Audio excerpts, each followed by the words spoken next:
So I'm going to call this meeting to order. Will everybody join me in the Pledge of Allegiance? I pledge allegiance to the flag of the United States of America and to the republic for one which it nation stands, under God, God, indivisible, with liberty and justice for all. Okay. So the first thing on our agenda is presentations. Greg, you're with us, right? Yes, I'm here. Okay, so why don't we start with you. Mary Ann, we were going to put you first, but Greg has a meeting that he cannot miss at 8 o'clock. We would happily cede this floor to Greg. Okay. Thank you. Okay, go ahead, Greg. Okay, Dan, if you could put my presentation up, please. No, I think we're talking about the Still River Greenway Trail Extension Project. Yes, that's it. So, Steve, can I get started? Okay, so this is an update of a project that we talked about, or I talked about with the Board of Selectmen a couple times over the course of the year. And what's happened is over the past month or so, there is a new community connectivity grant solicitation grant program that was announced. It was announced on August 28th. And Brookfield was currently approved for a project under that program for $207,355 a couple of years ago. That grant solicitation was submitted when Betsy Painter was the Economic Development Director. We were first denied, then approved. So this grant solicitation opened up at the end of August, and the application has changed. What they're doing now is they're scoring all the applications. And here's the five scoring criteria: identification and documentation, description of need and purpose, safety and accessibility, and transportation equity, and cost estimate. I feel very comfortable about 4 of these 5 rating criteria. I am a little uncomfortable about how we're going to score in what they call transportation equity. And I talked to Steve a little bit about this a couple of days ago, and I'll talk more about it as I get through this presentation. But just know that this is a competitive grant, and we're going to be scored against every other town that submits an application, and this is the rating criteria. So the application also requires letters of support, and I will seek those for many people like Park and Rec, maybe Chief Purcell, and others if the Board of Selectmen approves this solicitation application. There's also required to be a town match or a town contribution to this grant. The grant will only pay for construction, no other costs. The other costs are the design of the project and maybe some inspection and testing and project management costs. And you should also know that the submission deadline is next Friday, October 16th at 4 p.m. So on this presentation, I'd like to talk about options 2 and 3. I'll update you on the cost estimate. And if we go forward with this, the ideal time for construction would be in the summer of 2021, when it's kind of a lull at the soccer fields, if you will. Before I go to the next pages, I'd like to make a couple quick notes. The only way we can apply for this application is if we decline the previous grant for which we were awarded back in January of 2019 for that $207,000. Steve has made a couple phone calls and so have I. And one of the grant application rules is that you cannot apply for another grant if you have an outstanding grant that you haven't completed. So again, the only way we can apply for this grant is if we formally decline the previous grant for which we were approved. And we're allowed to do that, but there's a little bit of risk we're taking with that strategy that I'll talk about. Now, as far as transportation equity, in the application, which is about 18 pages, it makes this footnote. Applicants are encouraged to use available data on environmental justice community mapping available on the CTDOT website, et cetera, et cetera. So I've talked to the DOT 2 or 3 times over the past week about exactly what that means. And it has to do with a couple things I'll talk about in this presentation. But out of all the 100 points, this one we're going to have to really, really make sure we focus in on environmental justice as it relates to what this project does. And I think we can do that. But what we don't know is relative to other towns that apply, how we're going to score in that category. So the next slide, Dan, please.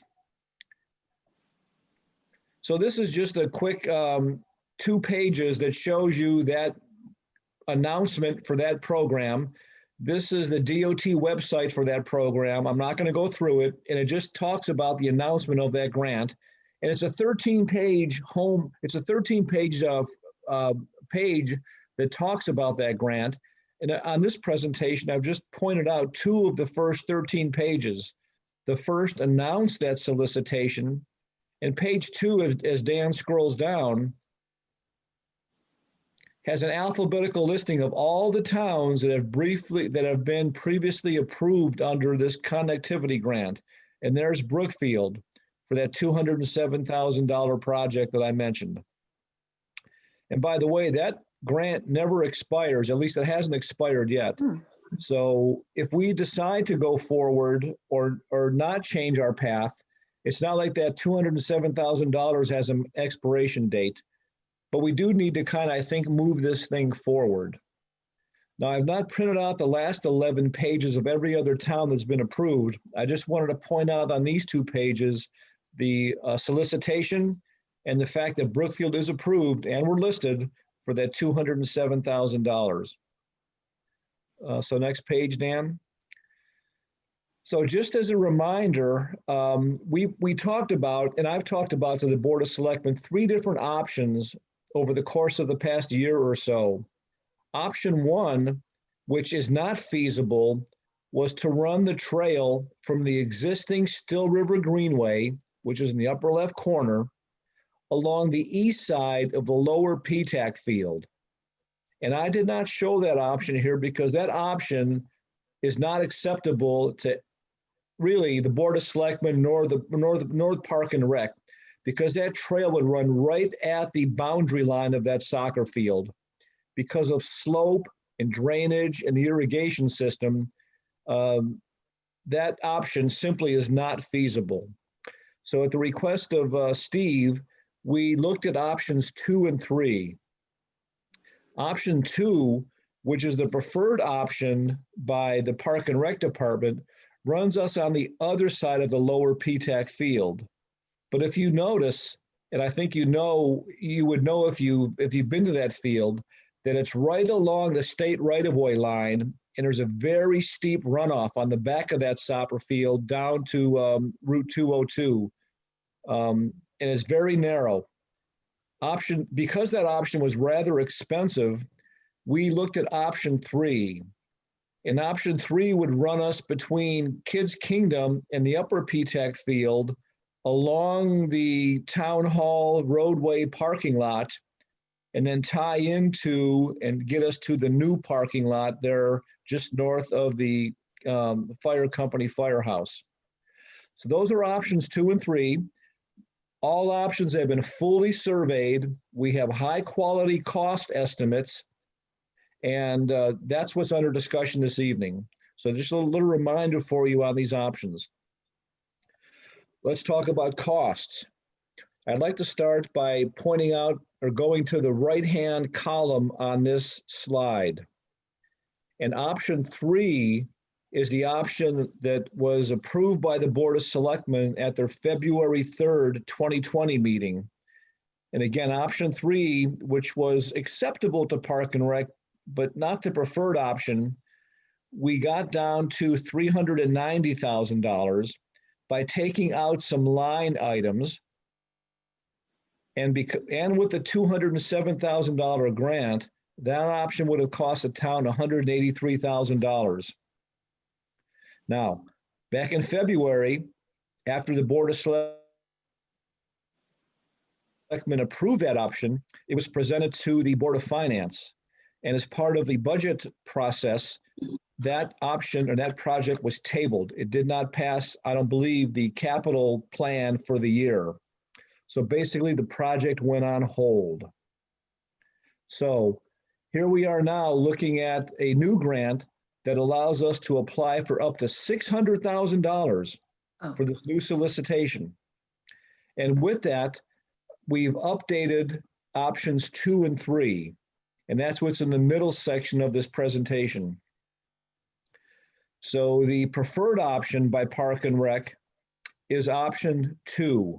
It's the one that gets us on the west side of the lower PTAC field, but the costs are higher. And if you notice in the presentation, we actually have a 20% construction contingency because of all that slope and tree removal and grading that we have to do. So that project's going to cost more. And assuming we can get approved, this grant gets approved, it will pay for the full construction costs. And the out-of-pocket cost to the town would be $84,000 versus $74,000 for option 3.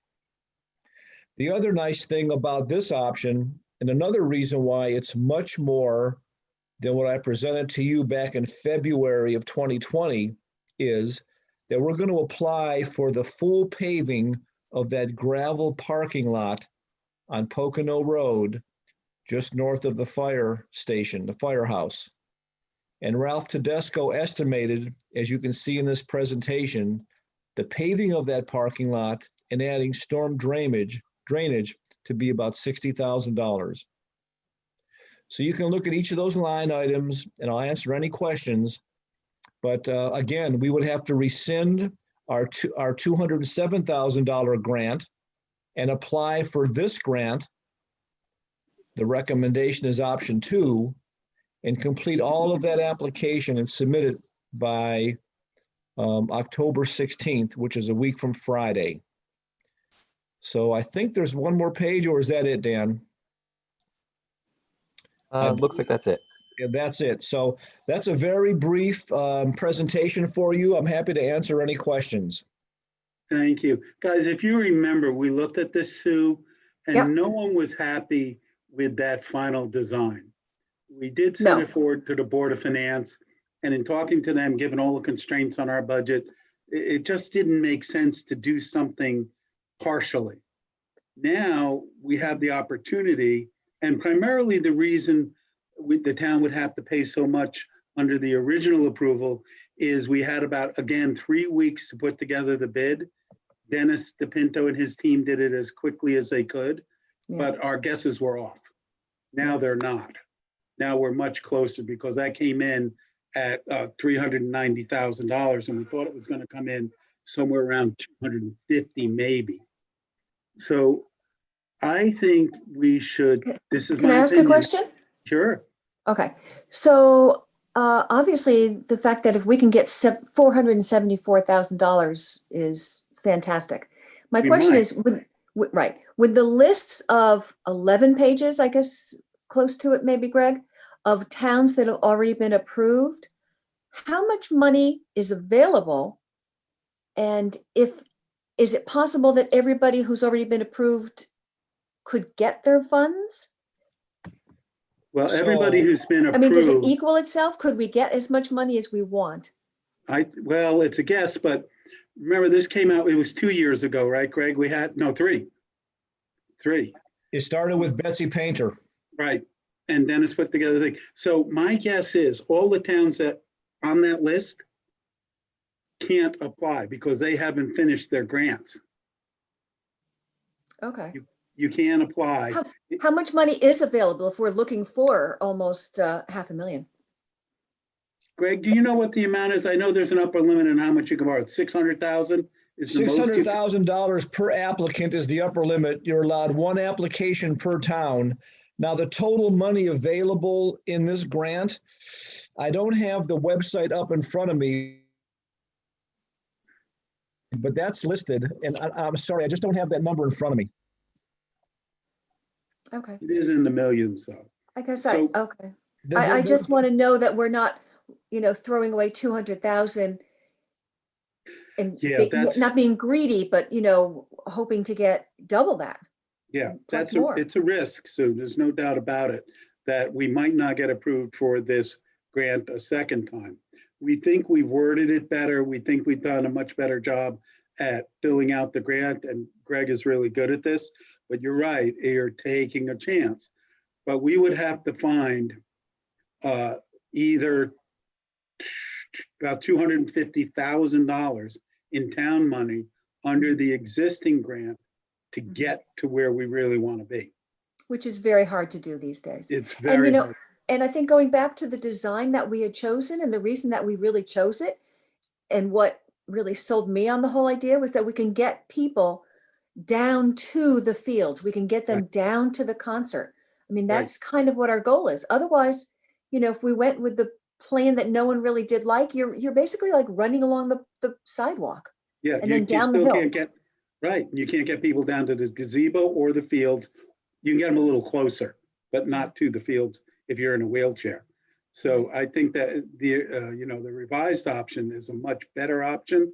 And I think it'll also help us sell it when we do our grant application, that we have had And it 3 can- fields that no disabled elderly can have access to because of the design of the fields without. Greg, can we say that the design now is going to be ADA compliant? We have to be ADA compliant. There is Okay. no way, there was no way they will approve our design unless it is ADA compliant. Great. This Good. whole connectivity program, it falls under Connecticut DOT, and it must be ADA compliant. Okay. We are not allowed to go out to bid until the DOT reviews this plan and accepts it. And that's one of the things they clearly check. Mhm. Well, I love the idea that we have the possibility of getting really the extra greenway that we want and paying $100,000 less for a Right. plan that we didn't really want anyway.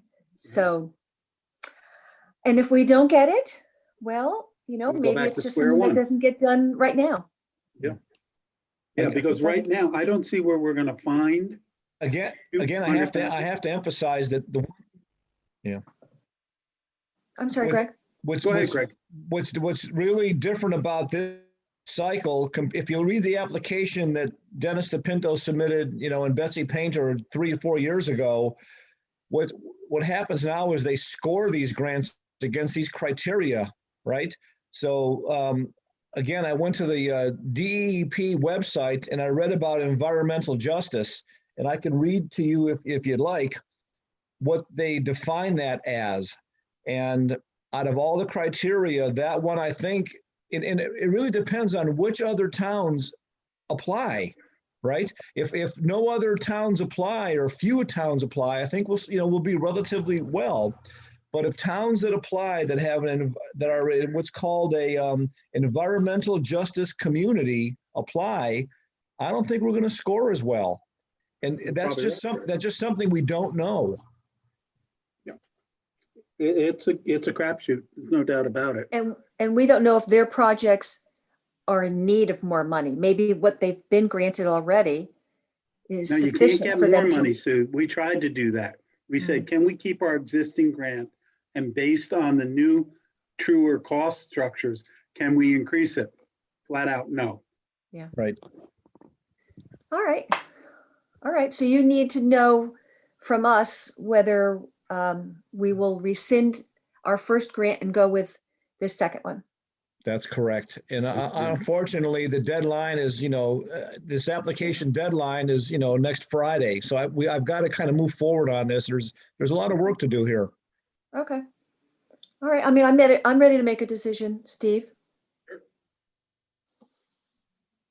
Is Which Harry is- here? I don't see it. Is Harry here? I don't see him. No, not yet. All right. Are you comfortable making a decision with the two of us? Yes, I am. Okay. What would you like to do? I'll let you talk first. All right, then I believe that we want a project that's going to be best for the town. It's going to be ADA compliant. We're going to get our people down to the fields. We're going to get them down to the gazebo. It's going to extend the length of the greenway, which is really, it's the exercise that we want for everybody. So we're adding the length of that. We're getting a parking lot, and we're going to be paying less, hopefully. So yeah, my opinion, I say let's go with the revised option 2, and ask Greg to please do his magic and get that in by the 16th for us. Yeah, and make sure that we win it. And if we don't, Greg gets eaten with a wet noodle. So Sue, I agree with you 100%. So I will make the motion that we rescind the offer of the original grant for $207,000, $305, and that we reapply for a community connectivity grant in the amount of $558,550 in total cost, with a town share of $84,150, and that we forward this to the Board of Finance for review and possible approval. Wait, are they meeting this week? Next week, next Wednesday. Oh, can Greg get started on it without getting Yeah, that Greg permission? is almost finished with it. Oh, Okay, Greg will have to get started on this before next Wednesday. okay. All right, so either we'll run with it or we'll put it in the file and bring it back another time. The worst case is we work on the application, and if the Board of Finance doesn't approve it, We we just don't. don't rescind our existing one. Right. Yet, I mean, they can look at it too, and hopefully we'll be saving $100,000 by doing this. So. Yeah, that's the way I would look at it. And I think because you have a possible significant financial loss here, bit of a stretch, they might be able to approve it without a town meeting. Mhm. That's the way hey, Tom, do we have to make that motion now to add the financial change? Yes, if you need, if Greg says you need full approvals by both boards in order to file the grant application, as opposed to making the appropriation right now. Greg, do we need approval for the appropriation or just approval from the Board of Selectmen to apply? At this point, just the Board of Selectmen to apply. If we get approved, then we're going to need the full appropriation. So let's not go for the appropriation right now, Sue, hoping we can have a town meeting at some point in the future. Greg, they'll let us know. It's 2-3 months before they let us know. I don't, the grant announcement didn't say when they announced the winners, so I don't know, Steve. It's Okay. usually pretty quick. Okay. If we're So what hoping I for would- summer of 2021 construction, Right. it'll have to be quick, Yeah. I would think. So I would leave my motion as is, and that we will still go to the Board of Finance next week to apprise them of what we're doing and ask Greg to make the presentation there too, so they're aware of it. But that we're not asking them to make any financial commitment at this point in time. So I will change my motion to not appropriate the town contribution at this time, but to apply for the grant. I'll second. Okay. Any further discussion? No. All in favor? Aye. Aye. Tom, we did that right? Say yes, please. You're Now I'll say yes. Okay, thank you. Come off mute. Okay, here you go. Greg, thank you very much. Just one thing we wanted to talk about while we have Greg on the phone, because he has to leave for another meeting. I'd like to make a motion that we discuss briefly the artwork in the town center for the streetscape phase 3 we're doing next summer. Do I have a second, Sue? I'll second. Second, all in favor? Aye. Aye. Greg, can you just give us an overview of the costs that will be associated with it, with the streetscape project, because we have to get that in pretty quickly? Okay, and there is in your Board of Selectmen package, there is a Streetscape Phase 3 package that I sent to you, I believe, a few weeks ago, maybe last month. I don't necessarily need to go through it, but I'm happy to. But the bottom line is we are now in the final design application phase with the DOT. It's been submitted to them. And I've basically said to them, hold off on approving that until we get through tonight's meeting.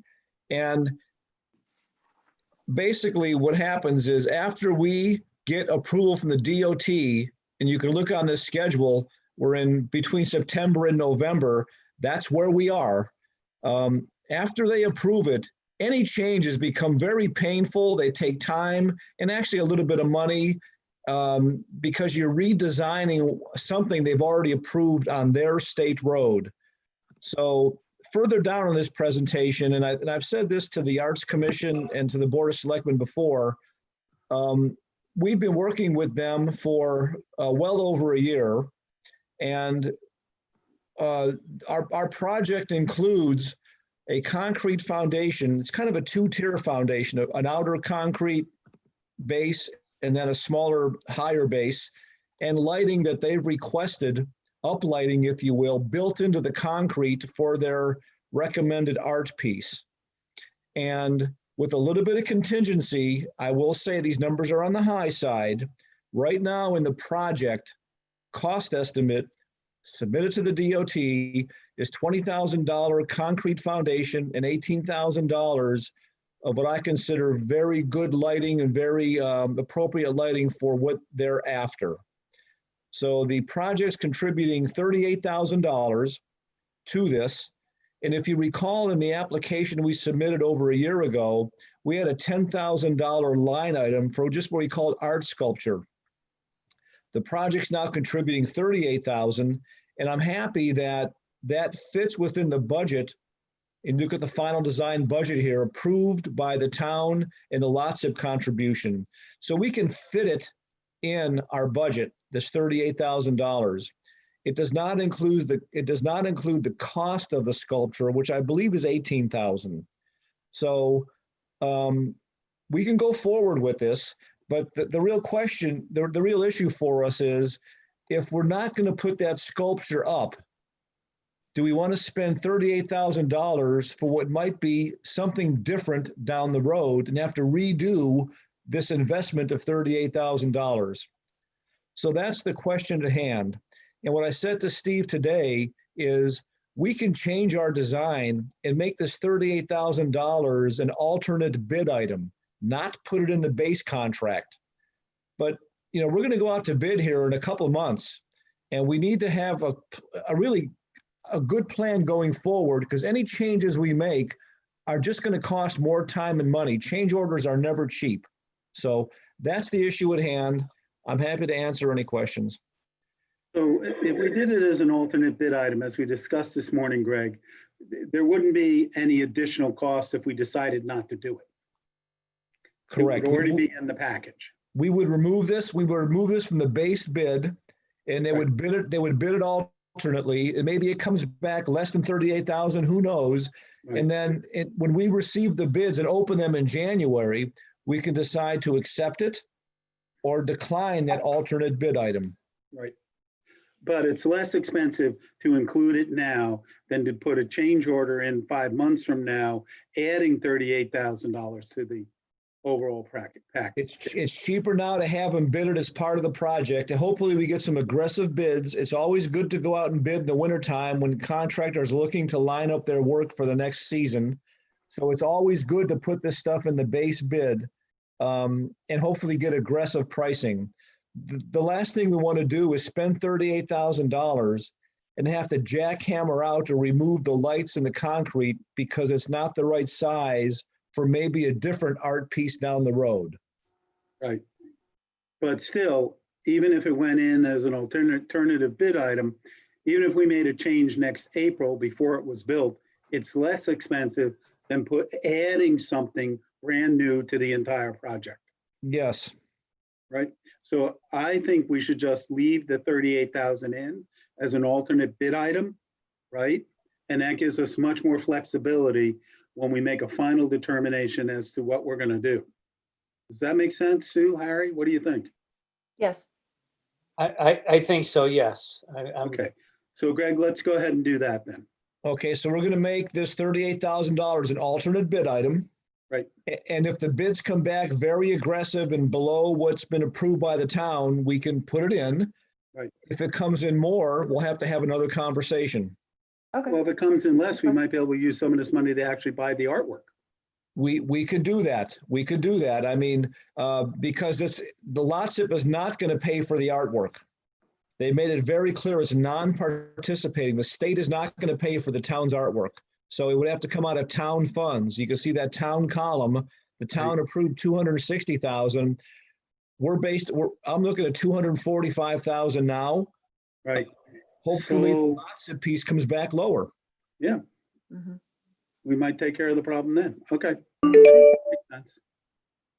All right. Okay, let's go with that. I don't think we need a motion, do we? Steve, I don't want to make a motion, but I just want to ask, isn't the Arts Commission looking at trying to raise the money to pay for the sculpture itself? Yes, they are. Yeah. Yes, they are.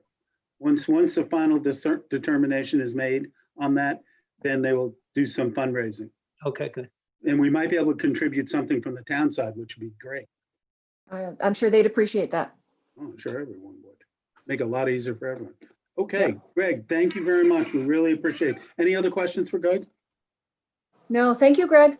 Okay, Great thank work you. as always. We'll Have see a- you soon. Okay, have a good meeting. Thanks. Thank you. Feel free to rejoin us. Okay, our next presentation will be by the Candlewood Lake Authority Task Force Update. Mary Ann Gaffney, would you Hello. like to make a presentation to us and introduce your fellow teammates? I would like to do that, Steve. Thank you very much. Thank We you. have a team here. Mark Horath, our executive director, is with us. Phyllis Scher, the chair of the CLA. Bill Lohan, who is the other Brookfield delegate. Nick Malice, who is our assistant patrol chief. Joan Archer, who is our new Fairfield delegate, and Doug Cushney, who is a Sherman delegate. And we are going to be tag teaming this. Mark's going to be running the slideshow.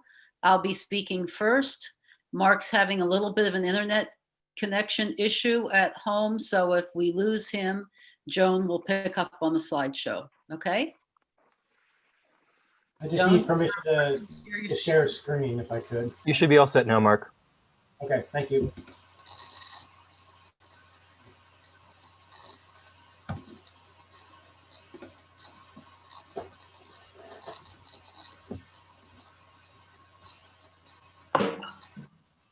Okay, here we are. We are the Candlewood Lake Authority, and you can go to the next one, Mark.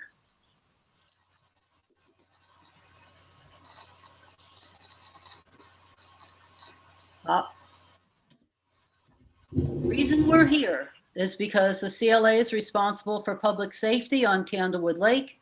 We lost 2 patrol boats this summer. We need to buy 2 more. To buy commercial built boats is a 6-month lead time, which leads us asking for an appropriation to our budget out of budget cycle at this time to be able to have boats on the lake in the spring. We need to order by October 1st. Okay? Mark? October 1st? October 31st, I'm sorry. Okay. November 1st. Mhm. So to remind you of Candlewood Lake, this treasure we have in our backyard that we forget about it. It's a huge lake. It's over 5,000 acres and we have thousands of visitors annually coming to see it. Next. The Lake Authority was formed in the early 70s because we needed public safety on the lake and law enforcement. And a few years later, when there started to be issues about water quality, the CLA was also tasked with environmental protection and education. And the towns are required to split the cost between the 5 towns of maintaining the budget of the CLA. First Light also gives a contribution and we do some fundraising. Mark? Next. Okay. As anybody who's been on the lake knows, over the last 5 years or so, the lake has changed pretty dramatically. We've had a lot more crowding. We've been people on the islands. There's boat noise. There's concerns about the safety and the public health aspects of the island use. We also had a zebra mussel found in Candlewood this summer. We were worried about the erosion of the islands and the water quality aspect of the use on the islands. So it's been a busy year for the CLA.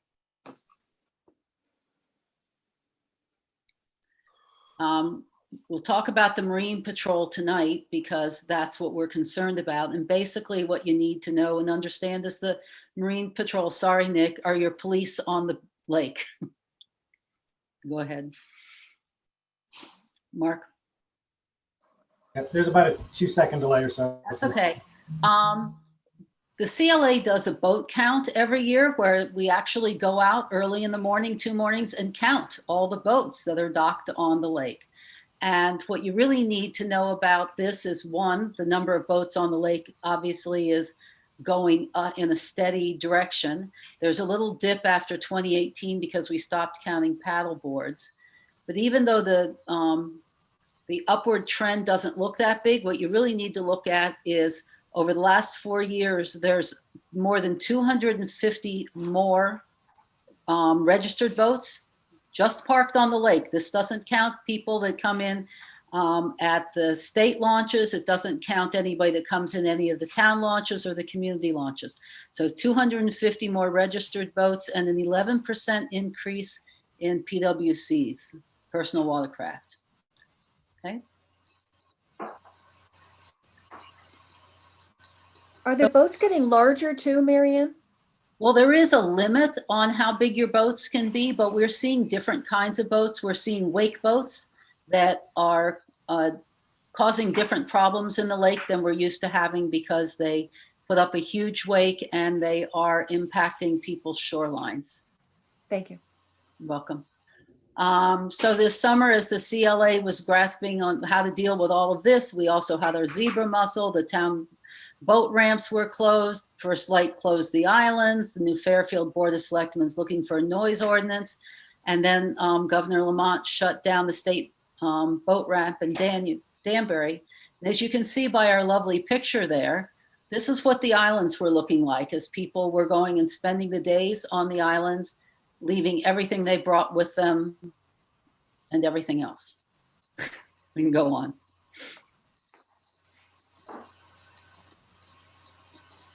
This is a picture of Blueberry Island one weekend.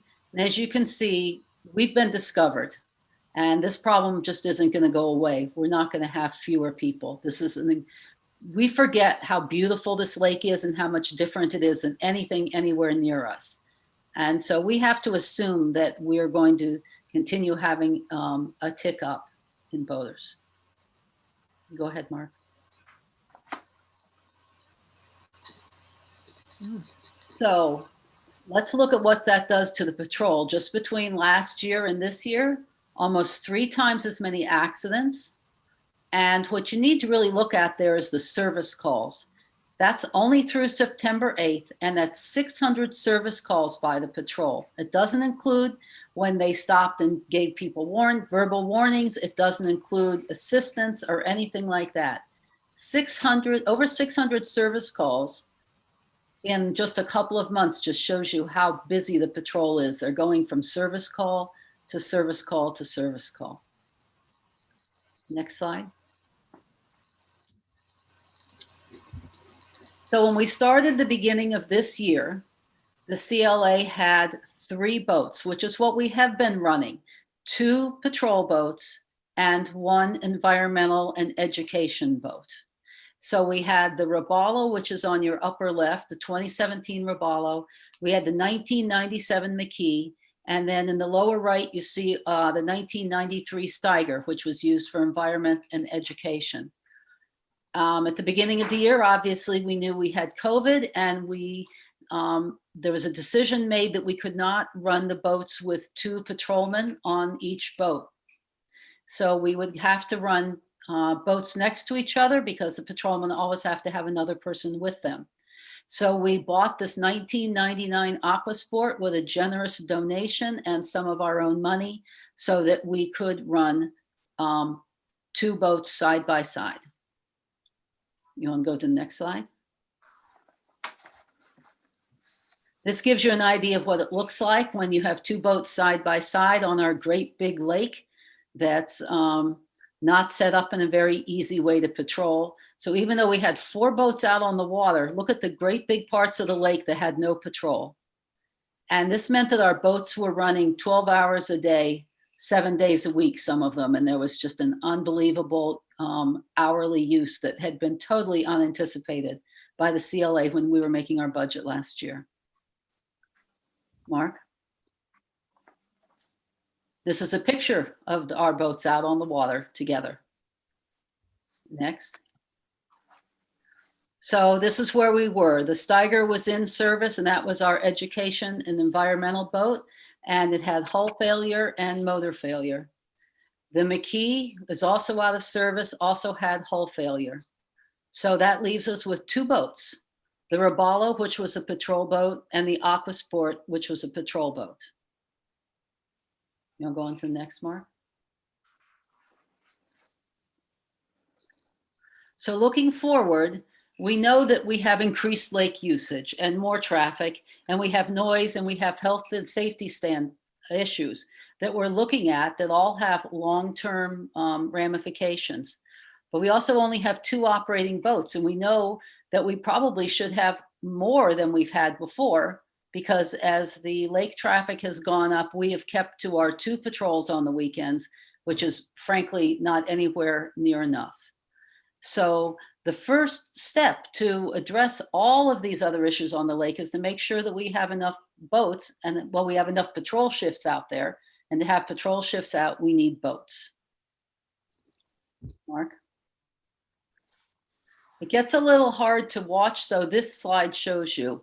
In 2019, what we had was what we had all been running in the recent past, which is 2 patrol boats and our 1 environmental boat, the little green guy. In the spring of 2020, we had to buy another patrol boat, the Aquasport, and the environmental boat began being used for both patrol and environment. At the end of fall 2020, we've got 2 boats. We've got a patrol boat and a boat that is half and half. For 2021, we need 3 patrol boats to address what Candlewood looks like now. For example, Lake Zor and Lake Lily both run 2 patrol boats on the weekend. We are significantly larger and significantly different than they are. So in 2021, we feel we need 3 patrol boats, and then we'll go ahead and use our environmental and safety boat also as a patrol boat to have the 4 boats on the water. And eventually in the next 2 or 3 years, we really would like to see 4 full patrol boats, and to give the environmental and water safety people back their boat that they need. Mark? Now I'm going to turn it over to Nick. Thanks, Marianne. Sure. As Marianne mentioned, large body of water, it just can't be covered with 2 patrol boats in isolation. It takes about 2 hours to get around at a moderate speed the entire shoreline. So our plan with 2 additional vessels, if we were to have 4 out, would to be split the lake up between the 4 boats. And you can see we would create zones for each of the vessels to maintain a presence in each of the towns and address issues before they start. This is not unlike if you might see a trooper on the highway or on one of your local roads. You may not be speeding, but you immediately lay off the gas. And that's what we're talking about here, is just having a high visibility within each town's boundary and able to address the situation quicker than we would know about it quicker. So we'd be able to address it sooner before it really became a complaint that came into City Hall. So like I said, 2 boats, you can't do that with. If you look out from your town park, you may not see us for hours on end. In this case, with 4 boats, we would maintain very high visibility.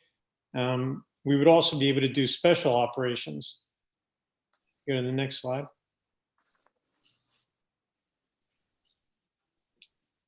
So this is just an example. You know, the islands have been a problem. The noise is a problem. And that's everywhere. I think that you would have every resident that lives or recreates on the lake tell you that, you know, they have experienced a problem at one time or another. How would we manage some of that? You can see the lower arrow here where this would, just an example at Lanton's Cove. This would be a special operation that would happen periodically during the summertime on the weekends, where we would position vessels at Lanton's Cove and stop every vessel coming out of Lanton's Cove. I already have an agreement, and DEP is on board with us. to first, allow us and agree that this is something that needs to be done. And then they told us that they would collaborate with us on a special detail that was planned. That's not to say that we can't do it alone. We can do it alone under the Coast Guard rules of engagement. We can stop any vessel on the lake for no reason at all. We do not need probable cause. We can stop them, check for safety equipment, check for the proper documents, terminate voyage if they're not in line with the rules that are applicable to them under the Coast Guard. If you look up by Sand Island, right in the middle, you see 2 boats there. Our plan would be to position 2 boats there, stop people before they got to the island, inform them of island closures, inform them of, whether it's garbage, noise, congregating in certain parts of the islands, and if need be, turning them away before they became a problem on the island. Same with Blueberry Island that is over in your on your left-hand side. So designated choke points that we would maybe all agree upon, and we could stop some of this bad behavior before it happens on the lake.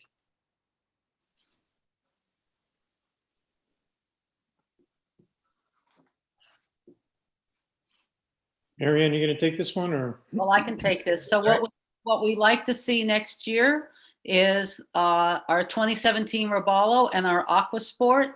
Aquasport will again be using it as both the educational environmental boat and a patrol boat, and 2 new boats that would look something like this. And now I will take it to Mark, who is our boat expert. So one of the things that we're proposing making a move to are aluminum commercial purpose-built boats. The boats we're looking at are designed to be patrol boats. The industry standard that's being used now by many, including New Hampshire and Maine, Winona has an aluminum boat, and local fire departments also have aluminum boats. The durability of that aluminum should ensure a longer lifespan for that boat.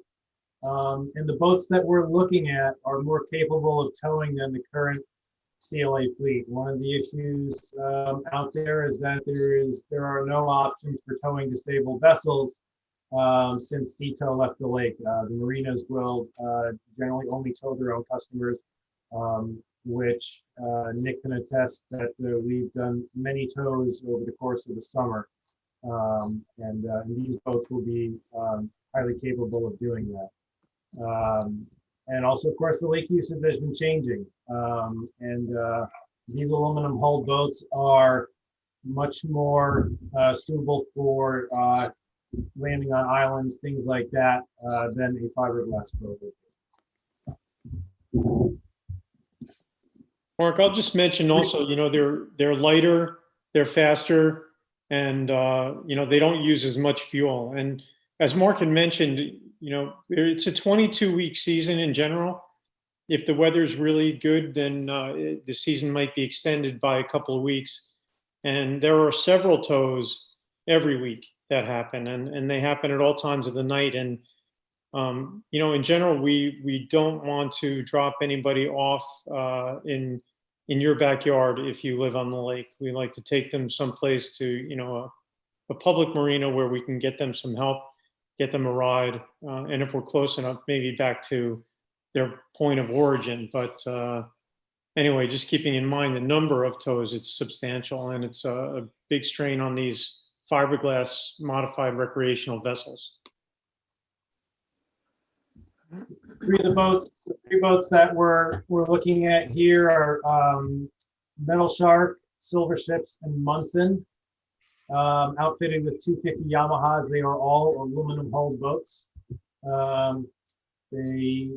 As you can see, there's a number of places that use them.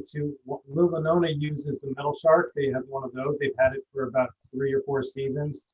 And the state of New Hampshire and Maine, including Lake Winnipesaukee, they are using Silver Ships boats, and that's one we'll be looking at as well. You'll notice the timing of some of these boats, and this is the reason that we are presenting this at this time is that since they are built to order, you're looking at a minimum of 180-day build time for these, which is part of the reason that we have to move quickly if we are intending to get these for next season. Mark, I think we were going to mention that we have driven the Metal Shark, and we are awaiting confirmation of a date to go up and drive the Silver Ships at Lake Winnipesaukee. And between the two of these at this point, we would probably be happy with either one. I mean, we'll make modifications on either one of these numbers. The Silver Ships number would probably come up a little bit. The Metal Shark number will probably go down a little bit. They both end up about the same amount of money. And at this time, you know, it might end up being which of these manufacturers can fit us in. But at this time, until we go up and drive the Silver Ships, they're both at the top of the list, and they're interchangeable, as it were. Right, and in talking to them, their production schedules, I mean, we're getting numbers as, you know, at that point in time, but of course that can change with other orders coming in. So you know, we're doing the best with what, you know, their availability is at that time. Mark, I'm just going to mention too, you know, our last two fiberglass vessels lasted about 20 years, 22 years of service. This is a legacy purchase. I mean, these vessels are going to last you 40 years. They are the workhorses of the lake. So over time, it's just cheaper. Really, it'll cost less over time to run these types of boats than it would modified recreational types. Okay. So I guess I get to wrap it up. Obviously, we're here asking for an emergency appropriation in this budget year. Then there are really two things going on here. One is that we lost 2 boats and we need 2 more boats. The second is that we think that it's time that Candlewood Lake steps up and gets the type of boats that it really needs. And we think that in the long run, that is more a judicious way of spending your money. So there's really 2 issues on the table right here. 2 patrol boats at a cost of $150,000 each comes to $60,000 per town.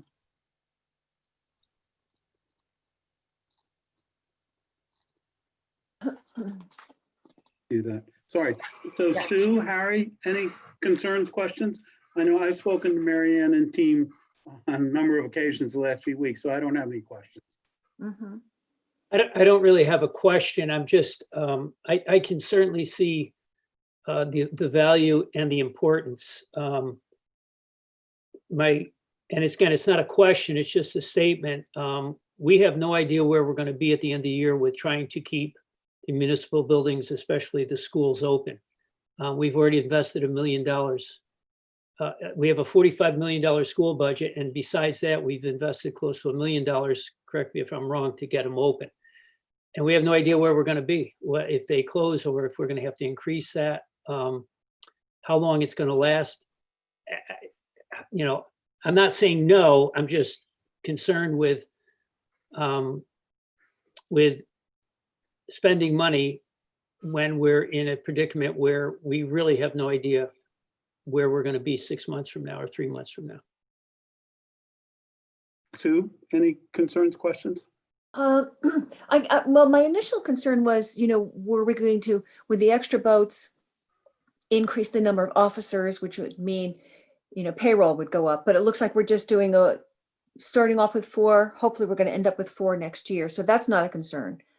I would want to know that all the towns are in on this. I know in the past when we've had issues of trying to get money from different towns, they didn't all come forward and put the onus on a few remaining towns. And I can't see us being able to pick up any more than $60,000 if no one else is willing to do their part. And another Yeah. thought I have is that several years ago, there was a cleaning apparatus that was purchased by the town of Brookfield that the lake authority could use to clean boats before they entered the lake. There were a lot of problems with it. One, they really couldn't find a spot to use it. And two, in order to use it, they needed manpower, which was going to cost an awful lot of money. So it's my understanding that this apparatus is back with Brookfield. And I'm just questioning, can we sell that and perhaps raise some funds to help us offset the $60,000 toward our boat contribution?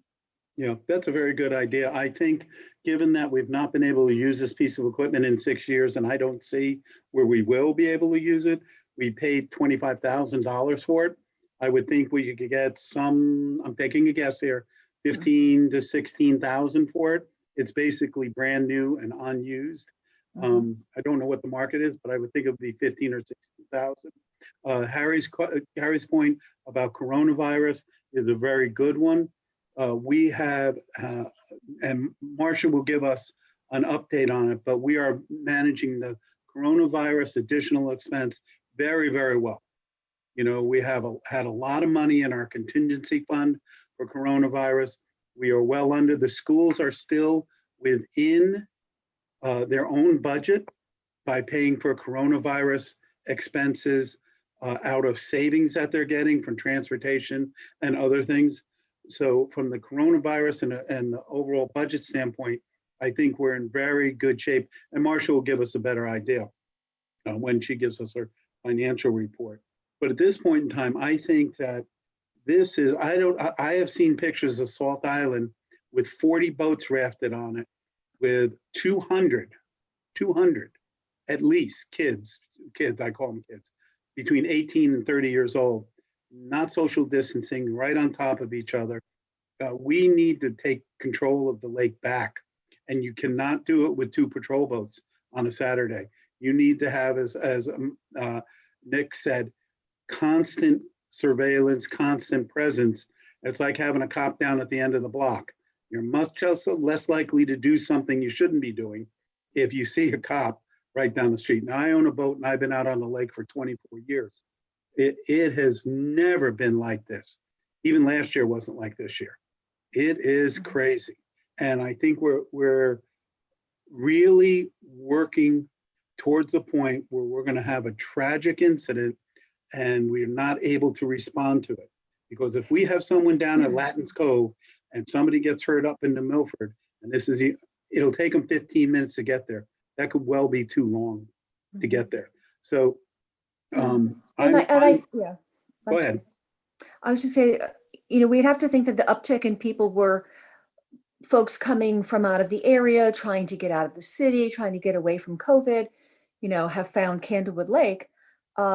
I don't think this is going to be an anomaly. I think, as Marianne had said, they found our lake and they're going to keep visiting us. So even we're making an investment, but we're doing it for the future.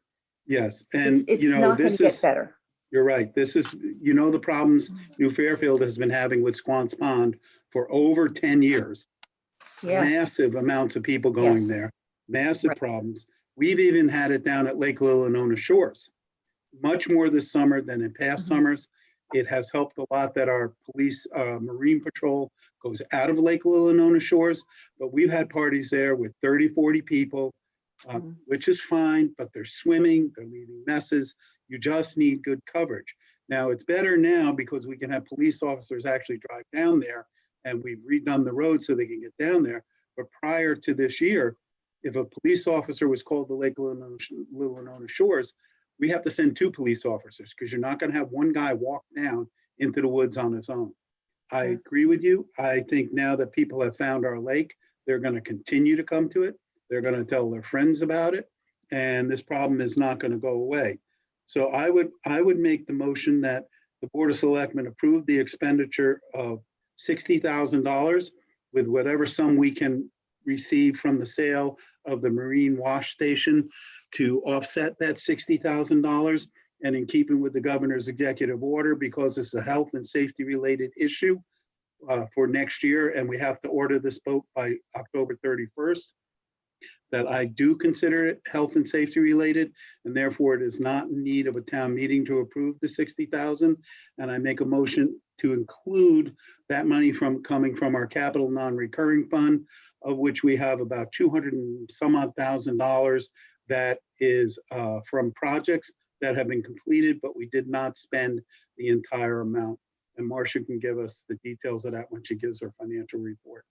That's my Steve, motion. do you And do you want to make this contingent on all the towns contributing their fair share?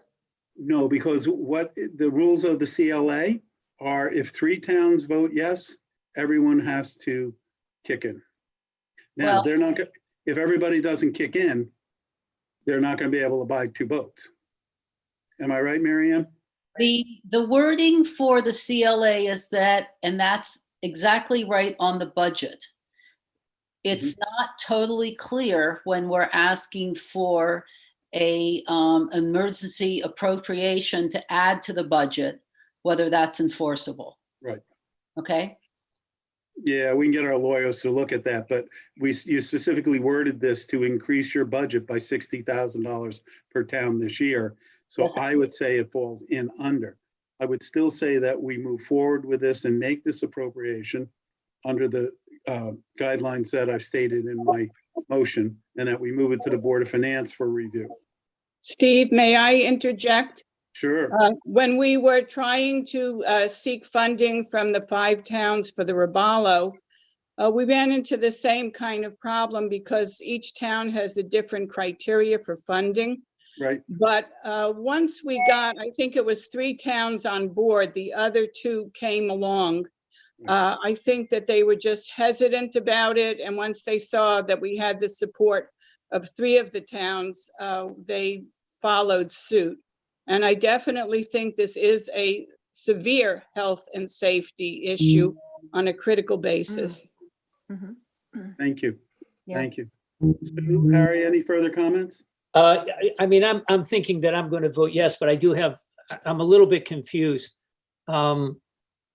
So there are 5 towns. What happens if 3 commit to the purchase of the boats and 2 say no? Then you would have $180,000, right? From the 3 towns that you could work with. And my interpretation of the CLA rules, because they're asking for an addition to their budget this year, it would still be 3 out of 5 towns have to approve, which I'm 99% sure they will.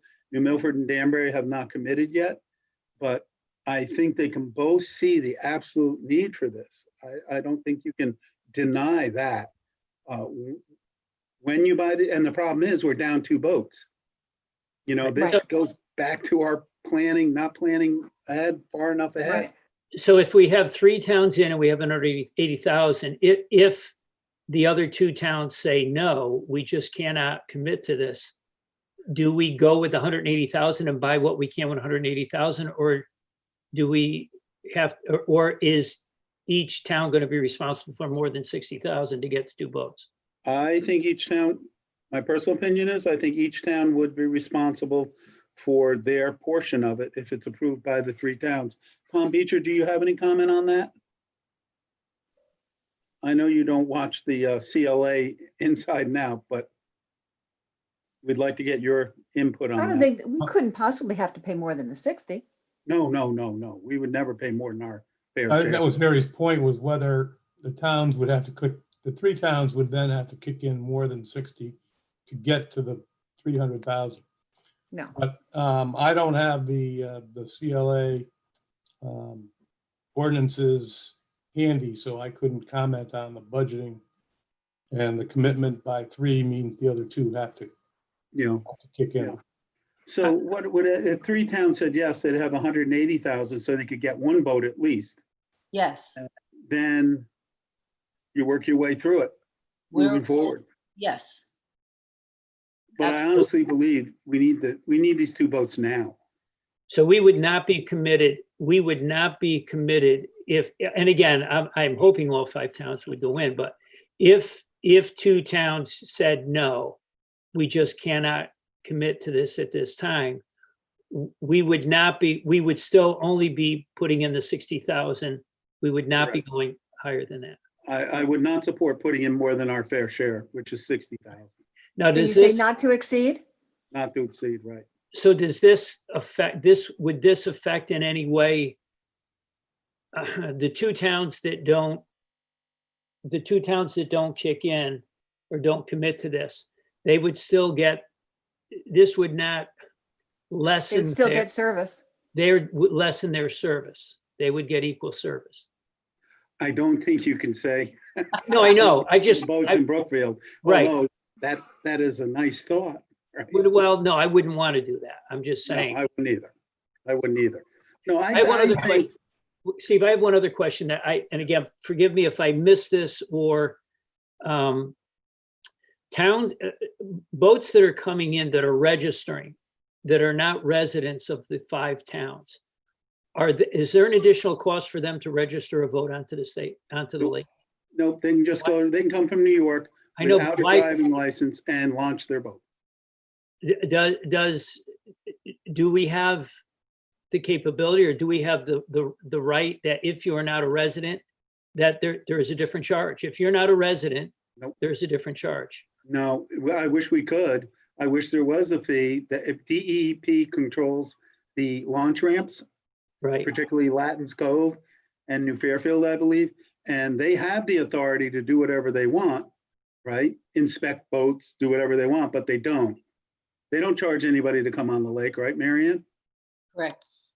There is just a little clarification. My understanding is that there is a parking fee for the Squanch Cove on Candlewood side launch. Now, Connecticut residents, it's part of the state park system, so Connecticut residents already have that free parking with the fee that we pay. Out-of-state residents do not have that, so they would pay that fee for parking at that site. Just in New Fairfield, Squanch? Squanch Cove. Yes. Yep. Yeah, so Latins Cove is free, and that's a lot bigger. Right. But The I Lake wish- Authority doesn't get that money. No, No. no. There Oh, also Can't is, offset a boat. Sue, there's also that $25 AIS stamp tax fee that non-Connecticut state boat users have to pay. So that's going into a grant fund with the DEP, which will also be applying to fund some of our operations.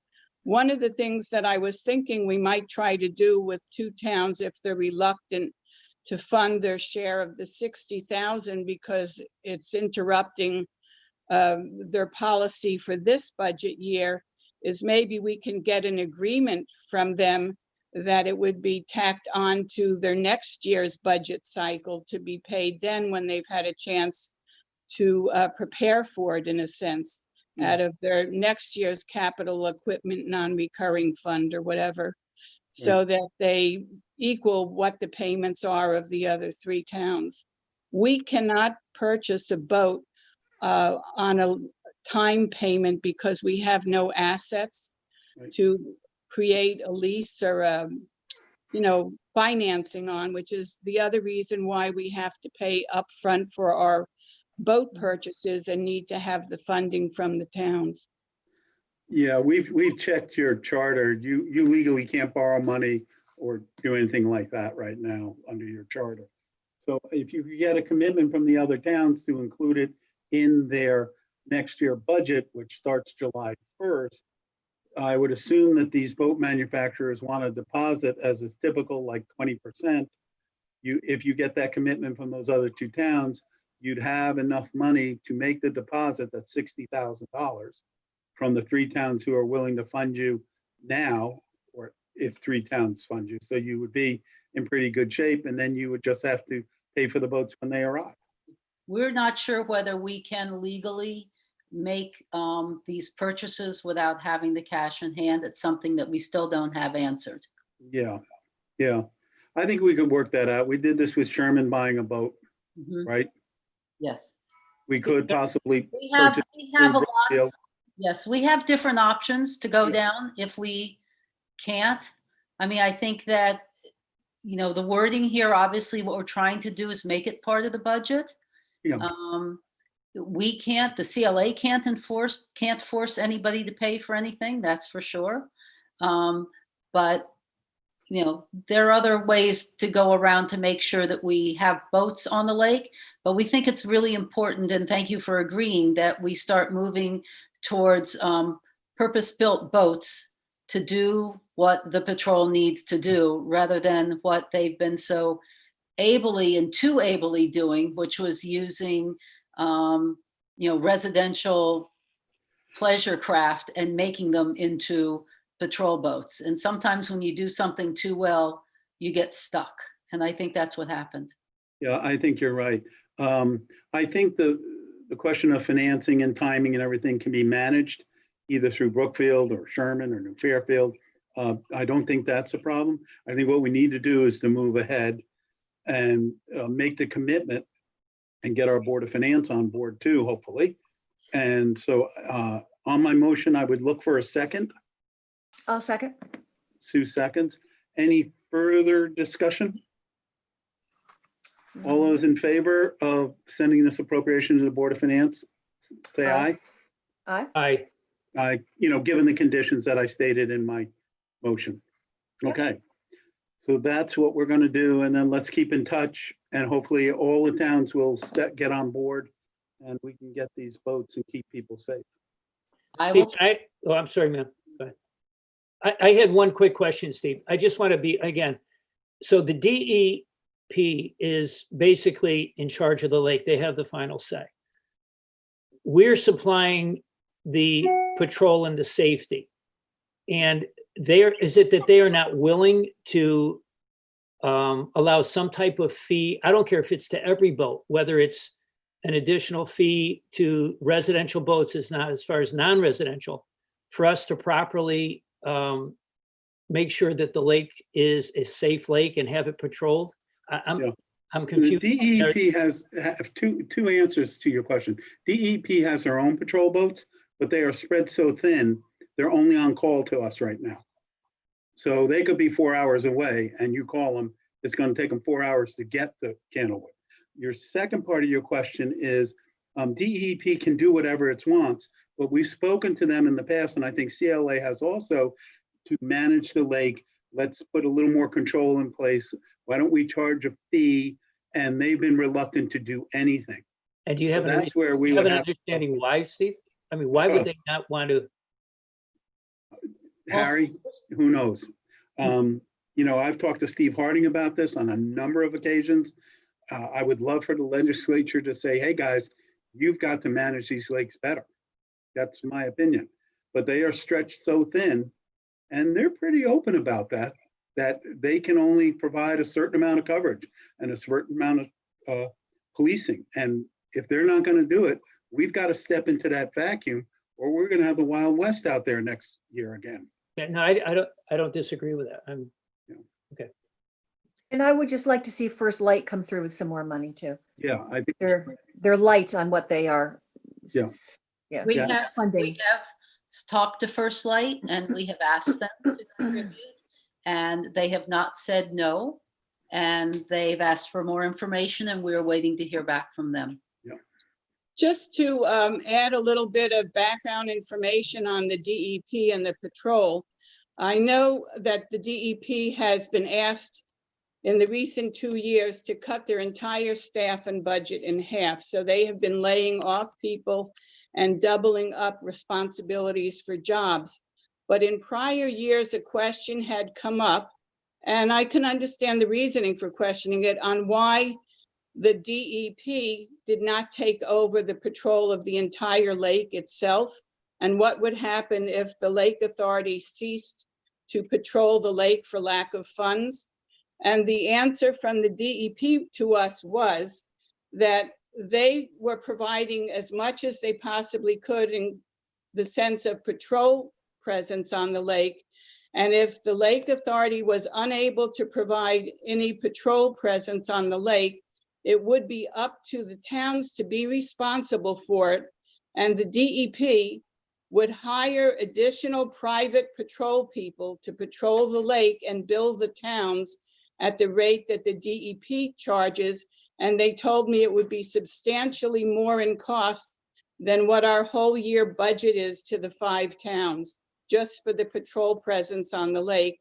Because what we bill the towns in essence is much less money than what it costs the DEP, which is, I think they also have other expenses built into their cost of patrol in terms of union and state pension, et cetera, that we don't charge to the towns on our patrol officers. So the towns are really getting a much less expensive option by having patrols done by the Candlewood Lake Authority. Thank you, Phyllis. Okay, Everybody, thank you very much. Let's keep in touch and we'll keep you up to date on what our Board of Finance does. Thank you, Okay. Steve. Thank you very much. Guys, Thank you for your support. thank you for your continued support, all of you. We appreciate it. needs to be done. Thank you. Okay, Ginny, did they finish the vote? yeah. I Did they finish? seconded, and I think we all agreed, We all yeah, said aye. yeah. Yes, they did finish it, yes. Thank you. All detail. Thank you, though, second. Okay, we talked about this a little bit, the Arts Commission sculpture. We had, Loretta Ball gave us a presentation on the sculpture recommendation. We talked about this a little bit when we were talking with Greg, and that we've agreed to keep the foundation, the $38,000 in the budget as an alternate bid item. We have gotten some feedback from residents. I've gotten 3 total feedbacks. 1 very, very positive and 2 very, very negative. The negatives were primarily, they did not believe it was fitting with a rural atmosphere. So I suggest that we just continue to ask for input from people. And maybe, I don't know, I'd like to somehow to get this out to the town so people can really think about it and look at it. I don't know that we're reaching enough people, which is always a problem. But through the email blasts and being on the website and you're spotlighted, there's thousands of people that got that information. That doesn't mean anything. There are thousands of people who don't read those emails. Well, but I don't think if we're, I don't know what type of, like how many responses would be a good number of responses, because everybody. Well, I think we did Certainly get more- 5. I see 5 as of today. Really? I only got 3. Yeah. And what were the other 2? Yes, positive, no, negative? Myself, I've gotten several responses just verbally from people, and there's a mix. Some people love it. Some people were like, oh, it's okay. I haven't gotten any real negatives, but. I just got 1 negative, 2 negative, really negative. Can those people respond to Steve so that we do have it Yeah, in that's what writing? we And had asked. yeah.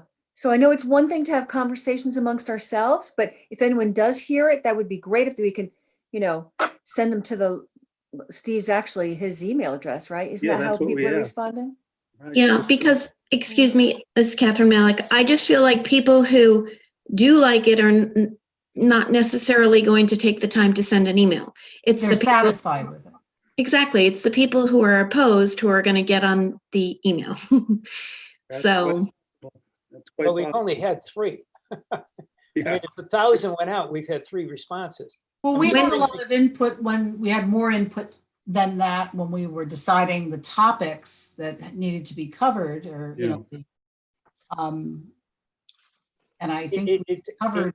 it's the just people who very, did respond. Then we did a good covering of their needs and desires of work. Yeah, the problem is anecdotal evidence doesn't help us a lot.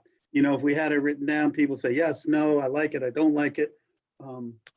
It's a big, we still have time here. We have time to make a decision, but So how can we get word out to people to please respond?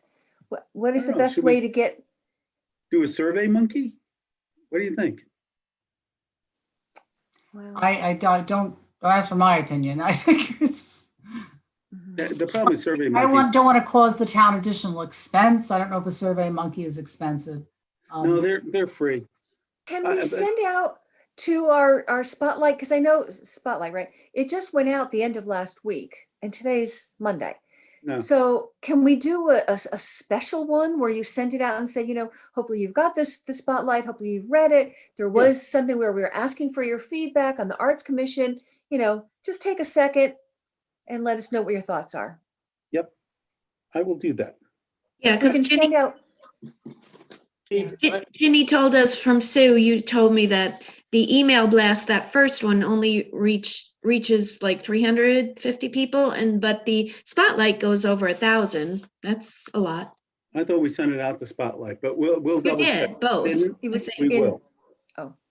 Steve, is it possible to, I went through this with the Board of Ed, and, people are just, They're complacent. it's just disgraceful that people have the nerve to complain when they refuse to participate. Is it possible to maybe have a rendering at the library, a rendering at the town hall, 2 or 3 places, say, look, this is the rendering and we need your opinion. And, then just make a decision. And if people don't like it, then you know what? Then don't ride by it. But if Right. you're gonna participate, there is not a second option at this point. right. We have the artist holding the artwork and not engaging to sell it to others until we go through this process of getting the board of selectmen on, in agreement with what our plan is. the problem with the library, I'm sorry, the problem with the library in the town hall is that no one is going there yet. Right. Well, And then In there the are meantime, hours we can when have a they do that. Dropbox. Well, one at a time. A lot of people are dropping off their absentee ballot applications. So if we put a rendering, a 5 or 6 foot rendering out front and said, hey, we want your opinion on this. It's going to be in a pocket park in the downtown. We really want your opinion, and do the same thing at the library. I think Harry's idea is a really good one. Steve, you could even do it. You could even do it on the inside window of the entrances to the 3 schools or the 4 schools. I'm just tired of people who are not going to participate. Just simply give us an opinion. That's fine if you don't want to give us an opinion, but don't come back to us and complain that you don't like what's happening. After, And I think if you do that, many people don't go on these websites or these sites. So if we have renderings for them to look at, then they have nothing to complain about. I think that's a good idea. Let's try that. I'll do that. And I'll ask John Burrell if we can put them up at the schools. Okay, Right. and then if you let me know what size Well, print, we've make a got the picture. poster. We'll take care of it. We'll make them like 5 feet tall. We have the Yay, printing thank you. capability to do that. Bigger than the sculpture. No, Why don't we just bring the sculpture and say, Yeah. There But you go. Just so you know, I did get a letter from a gentleman who was a little convoluted, who was interested Oh, in selling us an antique fountain. And it looked like it was 4 feet across, ornate cast iron tulip edges and a stand. And I thought that was very nice of him to send us that. And That is I'm sure nice. they would sell it to the town for a very reasonable fee. But I think the Arts Commission said you don't want a water sculpture. They're a lot of work. You got to We were told- maintain them. You got to We were drain them. told- we were told not to. Park and Rec did not want water. Yeah, I don't either. I think it's just constant. If you see what's happened in Ridgefield with their water fountain, it gets run gets down hit. Oh, yeah. 2-3 times a year. Mhm. It's in a bad location. Yeah. They can't change that. Okay, I just wanted to mention that, but I wasn't in favor of that. Okay, great. Yeah. Thank you I very think much. where he was going was it was made out of iron and the ironworks and Ironworks, yeah, which was a good idea. It's just, I agree with you. I don't think we want to go with something we got to maintain, and people be putting guppies in it. And coins and. Coins, right? Yeah. Okay, great. Okay, so we'll do something and then table this for the next meeting and we'll have. Yeah, a- yeah, I'd say we table this to the next But- meeting. Yeah, and anyone who's watching tonight, just encourage your friends and, just go on and give us your opinion. We want it. And we'll also put it on the front page of the website. We need your opinion, right? Good On luck. Just send me a quick, click on Steve Dunn. Yes, no, I hate it, I love it, right? We'll But keep you on. realize, we're gonna get a mixed You response. always get a mixed, What and I art think is you're right. supposed to- Tend to get more people who are angry or against something are much more vocal than people who go, "Oh, I like that. That's kind of nice." You know, they're more motivated. So I agree with you there. You just have to be careful. Okay, so we'll table that for now. Everybody agree? Yes. Okay, But, and then also, is your intention also to send out a follow-up to the Spotlight? yes, Okay, yes. You remind me? Oh, I yes. just did. Read the minutes. Okay. Thank you, Cindy Sue. will read it back to you. Okay. Just a Okay, thank couple you. up- Really appreciate your time, guys, and all the work you Thank did. you. Thank you. We have a few updates on the coronavirus. We have had an additional death in September. It brings our total deaths in Brookfield to 9. We had one more case reported this week, a 19-year-old female. We had 12 total reported COVID cases in September, which is down from 29 in August, which is trending in the right way. There have been upticks in other parts of the state. A couple school systems have had to close schools because of the coronavirus. So I don't think we are out of the woods yet at all. We got a note from Mel Buto. He called in. He's the committee coordinator for the COVID Long-Term Recovery Committee. And their job is to look at the needs of the community long-term and see if there is anything that isn't being met. They did have 2 people who came to them, but they really should have been sent to social services, which they did do.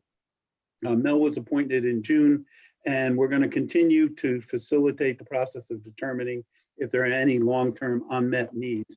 Mel's doing a good job on that.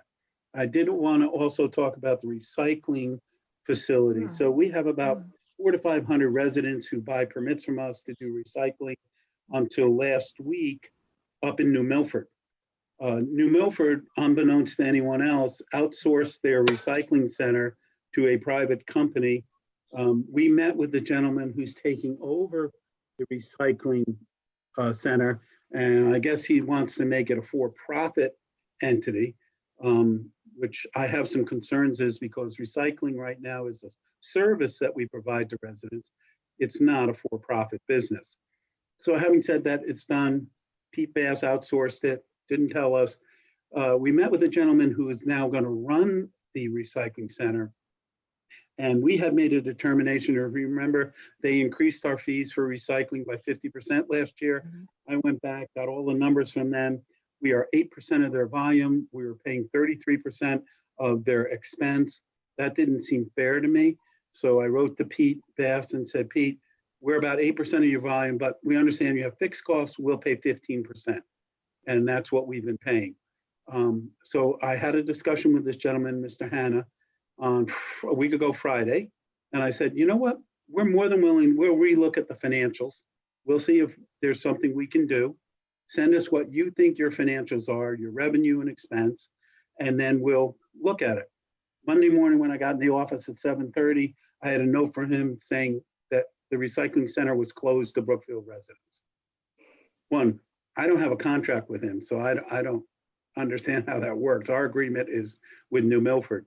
But clearly from that attitude, it's going to be very difficult to work with him, and we still need people to recycle. So we work with John Decker and Jen Heaton-Jones at HRRA, and in 3 days we were able to set up recycling in Oak Ridge down in Danbury. I know I got one note today that someone's very upset about that. I'll call her, that she doesn't think that the Oak Ridge facility is as nice as New Milford's, but we needed to set something up for recycling. We're working with Bethel now to see if we can use their facility. I think the long-term solution here is for Brookfield to do its own recycling, and we're looking at that. Can we set up our own recycling center? It's been proven in every town that has their own recycling that the amount of recycling that happens in your town goes up exponentially because it's easier to go to, it's local, you don't have to drive 25 minutes. So we're going to look at both Bethel and our own facilities, and right now we have set up an agreement with Oak Ridge. Residents do not have to pay anything additional to go to Oak Ridge. Their permit will be good at Oak Ridge, and the town will pay $5 per car from Brookfield that goes there until we come to a permanent arrangement. So that should cost us less than it does right now. And we'll just move forward from there. Residents will still pay. If you got a fridge, you're going to pay $30 or $35. If you got something with Freon, you have to pay for that. But that's the same as we had before. The prices are pretty similar. I think it's a good interim answer because we didn't want to stop residents from being able to recycle. And clearly, if someone just cuts you off overnight without a discussion, that makes it much more difficult for us. We also want to mention that there is a Meet the Candidates form for the Connecticut House of Representatives. It will be Kerry Colombo and Steve Harding having Meet the Candidates with, the moderator will be Mike Allen, and also Dave Grombach and Craig Miner for the State Senate District seat will be Thursday, October 8th, 6:30 p.m. on Zoom. You can register at the brookfieldlibrary.org, and all the information is on the town website and the Brookfield Library website. And I think that's it for announcements. Yeah. We did Coffee with the receive, community? oh yeah, I'm sorry, there's a, so we're gonna do Coffee with the Community, will be virtual on October 19th at 5:30 p.m. Residents are welcome to join the meeting by YouTube for viewing or join via Zoom by calling with any questions, comments, or concerns. Links for on-site access and call-in will be on the meeting agenda, which is available on the town website. So 1, 2, 3, 4, got all of those. Thank you very much. Correspondence, we did receive one letter from the Ledgewood Condominium Association. I did respond to them. It's in your packet. I won't go into the details on that. And with that, I suggest we move to our monthly financial update with Steve? Marcia Marion. Marcia? Yeah. Steve, I just have one quick question on the recycling. Yeah. As far as going to Danbury, you didn't mention anything about just regular garbage or contractor bags. Yeah, both New Milford and Danbury will take just regular MSW municipal solid waste. And Okay, I think it's so much per bag. okay, so they can still go to New Milford for that? No, you got to go to Oak Ridge. Okay, you just said New Milford and Danbury. No, I said both of them offer that service. Oh, okay, okay. So, okay, good, thank you. And does everyone know where Oak Ridge is? It's Yeah. Route You go down 6, right? past Isn't it all the Route 6? car dealerships on Federal Road, Mhm. go to the light, make a left over the bridge. It's right there. Yep. On Wedge Street. Yep. Okay. So are we ready for Marcia? Yep. Okay, it's all yours, Marcia. Okay, we are trying to get our financial statements completed, and as part of that, we have our final budget transfers. As you know, we've been transferring money throughout the year, which is part of our budget control process, so that they can do purchase orders and continue to use that as a budget control. Going forward, for each year, we try to do it quarterly until we get to the end of the year, and then we do it more frequently, and we do one final cleanup at the end of the year. And this, what you had in your packet, is the final cleanup. Most everything is within departments. Some of them, the ones that are between departments, legal fees, I was over aggressive on taking money out a little bit earlier in the year, and we had to put some money back in there. I think we have some wages for extra wages for Doc. We have a fireproof file cabinet that for the registrars, and I think the last thing that was between departments was between departments was financing. We had talked about changing the way we do leases next year, and we in the budget. And with the actual trying to get it to work, we had to change it this year instead and put the lease payments here. But everything else is just little things moving around within the departments. So I'd like you to consider that and ask me questions and make a motion for the final transfers. So to start, I would make a motion that we approve these intra and interdepartment transfers. And for those ones that have to go to the Board of Finance, we send to them. Do I have a second? I'll second that. Harry seconds. Any questions, concerns, issues on this?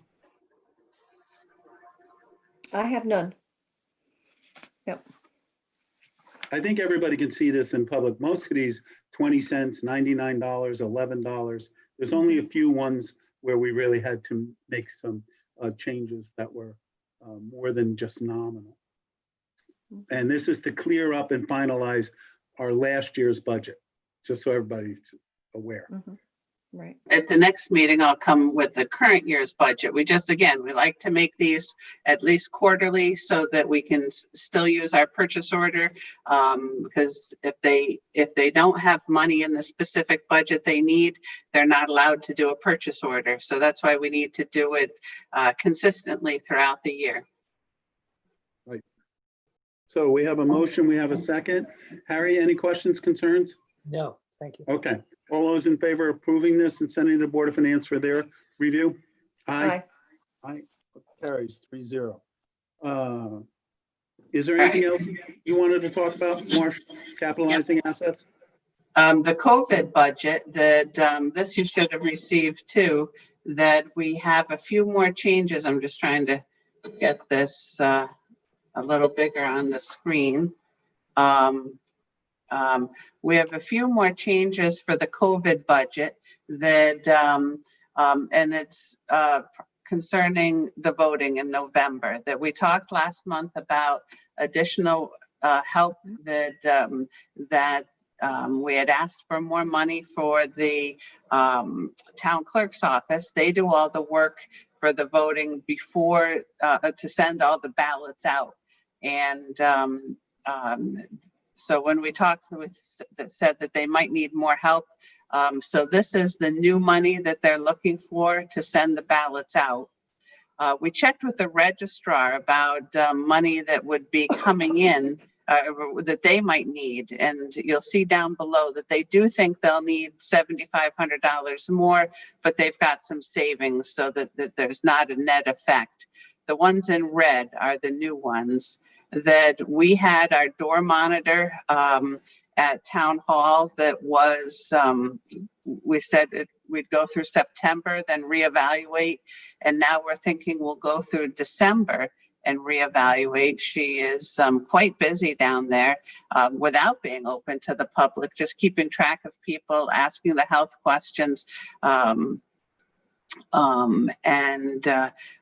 Making sure that there's social distancing.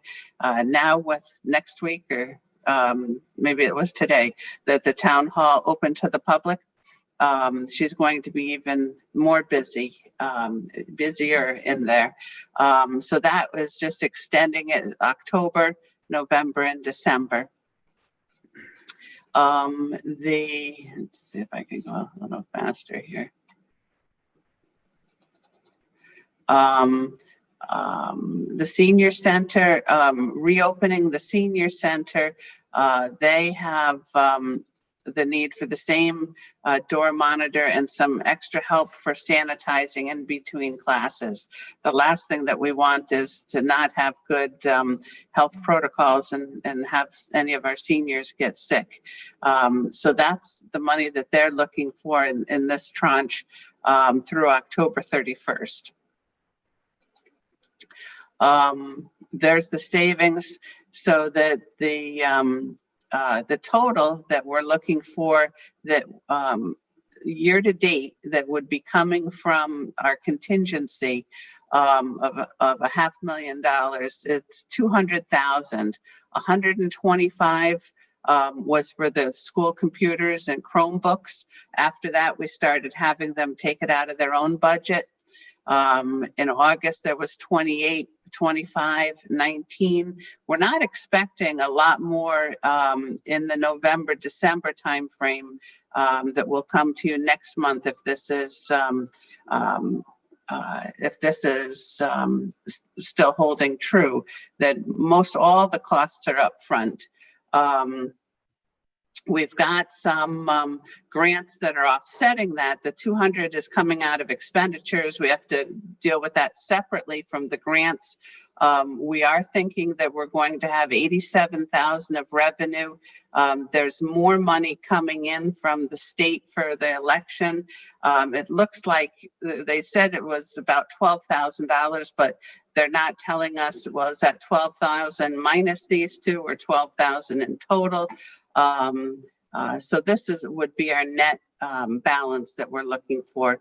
So this request that we're asking for tonight is the 19,691.24 to be transferred from the COVID contingency to the lines up above. I would make the motion to do that. Do I have a second? I'll second. Second. Any further discussion? And we'll send it to the Board of Finance. Obviously, they have to approve it too.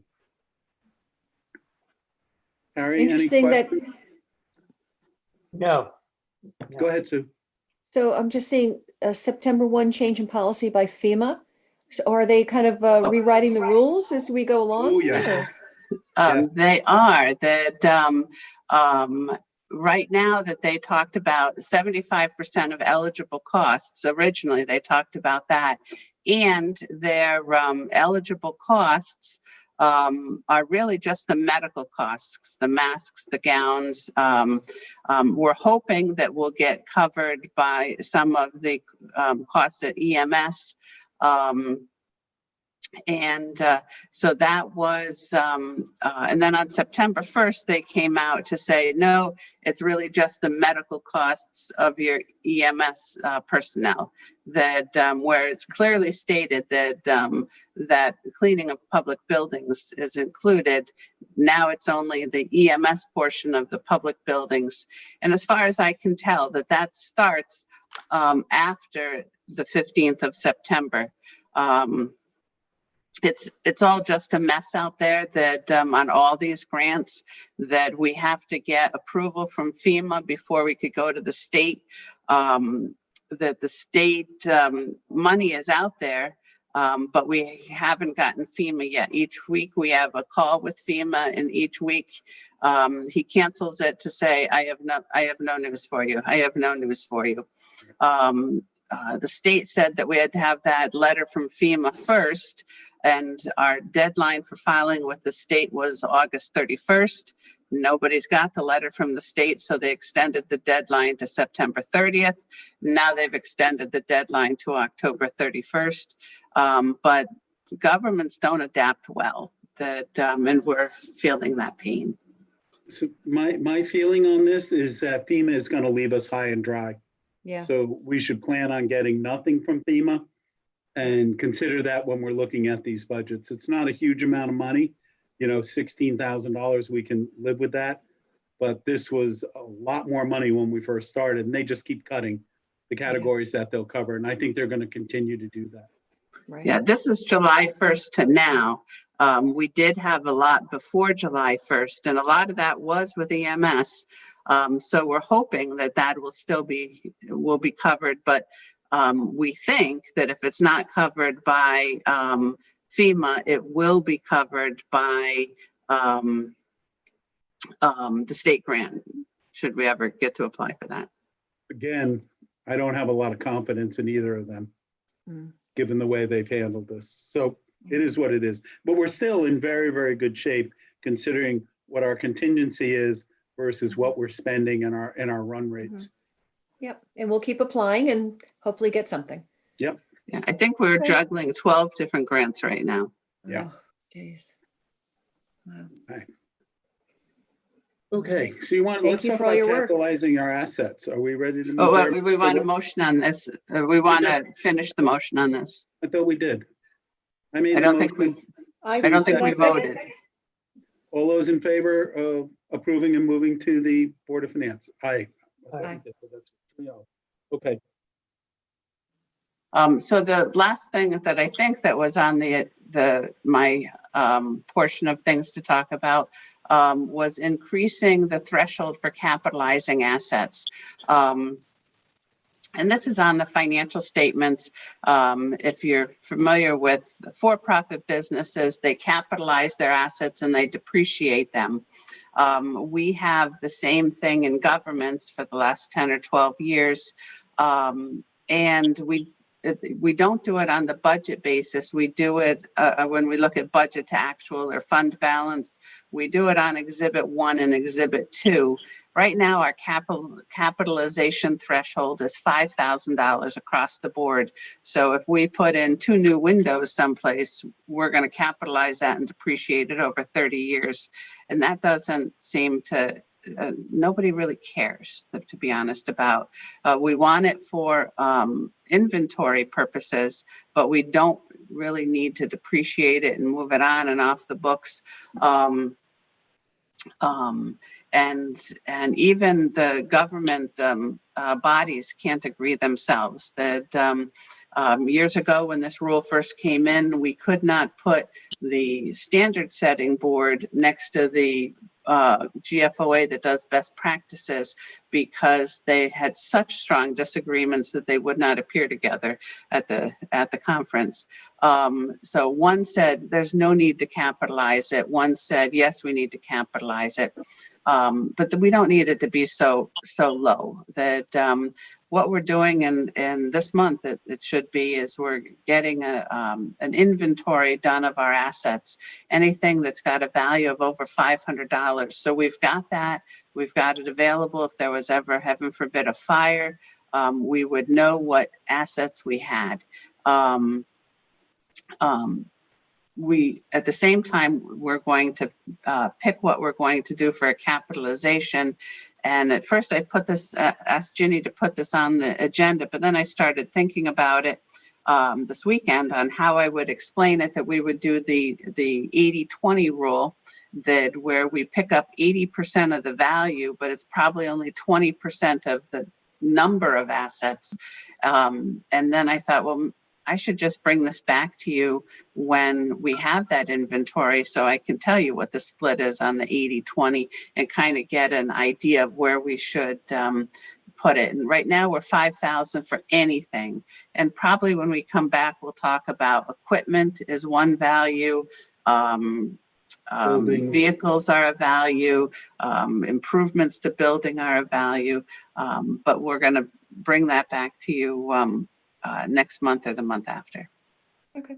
I think it's a really good idea just to get the inventory first. Marcia and I talked about it this morning, and we don't want to do any excess work, but we want it to be, the work that we do, we want it to be valuable.